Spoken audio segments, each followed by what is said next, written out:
What's your favorite memory as a Philadelphia Eagle? You know what, man? Is number one, being drafted.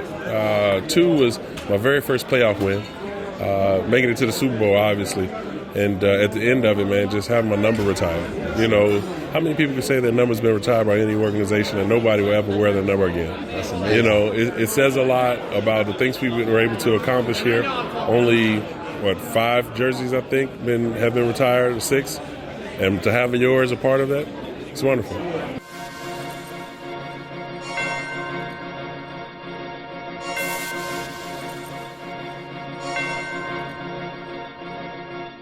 Okay, bro.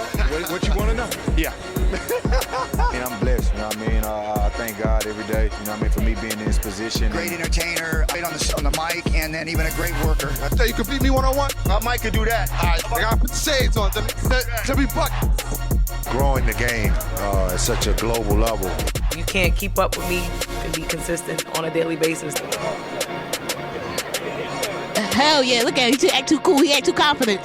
To see it come to such reward for all the hard work that you put in and to rise to the top. Your chain turning in that perp. We're not. What up, this is KRS-One with the Takeover Files. Make sure y'all stay tuned on this. Realness. Going on, it's your boy Lito Takeover. This is the Takeover Files of Press Pause Production. Now, this man to my right, 1999, the city of Philadelphia, bougie. They're not born no more, man. The newest inductee to the Philadelphia Sports Hall of Fame. One of the, in my opinion, the greatest Philadelphia Eagles quarterback I've ever witnessed. Appreciate that. He had the moves. He brought the Michael Jackson moonwalk out. Absolutely. He had the cannon, and he had the personality to match. Mr. Donovan, Mcnabb, how you feeling today? Man, I'm feeling outstanding, man. It's a beautiful day, man. Being inducted with a great group of guys. My dog, Rasheed, going there with me, Troy Vincent, Mike Sosha, who a guy I've watched for the last couple of years with the Angels.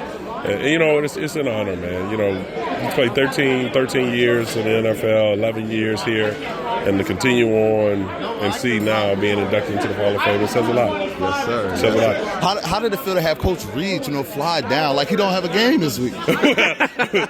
Well, that was a conversation we had, and he said he wouldn't miss it for the world. I mean, you know, me and him, like I said, we're both tied to the hip. You know, his first head coaching job was obviously his quarterback.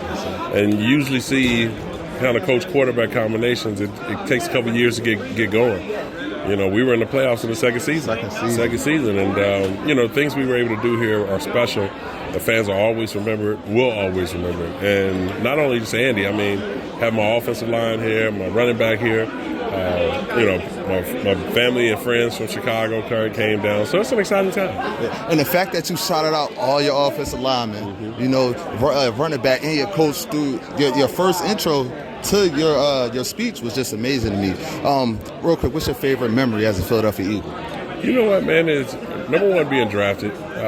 2 was my very first playoff win, making it to the Super Bowl, obviously. And at the end of it, man, just having my number retired. You know, how many people can say their number's been retired by any organization and nobody will ever wear their number again? That's amazing. You know, it says a lot about the things we were able to accomplish here. Only, 5 jerseys, I think, have been retired, or 6. And to have yours a part of that, it's wonderful. Man, last question, because I can have you out here for hours, man. Last question. Now, you got choked up when you spoke about your kids, your 4 kids, man.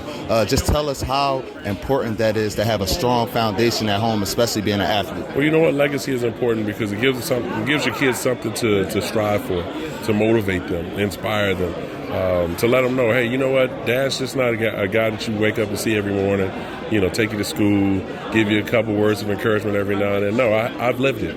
And I want you to be able to be prepared for any and everything that you'll be faced with. And I think for my kids, they are my rocks. You know, you look into their eyes and you see yourself. And you just try to prepare yourself and set a standard for them where they understand to follow that and good things can happen. And, you know, you can only be a mentor, you can only be a role model, you can only be dad. But at the end of the day, you're their shoulder to lean on. And that's what I want to be. That's it. Mr. Donovan Mcnabb, real quick, shout out my mom, Rose Jackson, because she told me I had to do this if I ever interviewed you. Okay. You still got that Michael Jackson kid? No, you know what? I had the sports hernia, so that tore it up. And then I had my knee surgery, so my knee kick ain't right. You know, but, moonwalking, I still can throw the hip and move.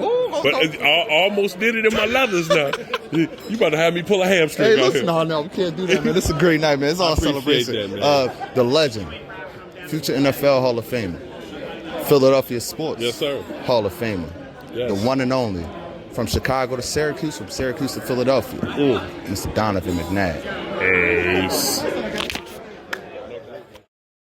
Growing the game at such a global level.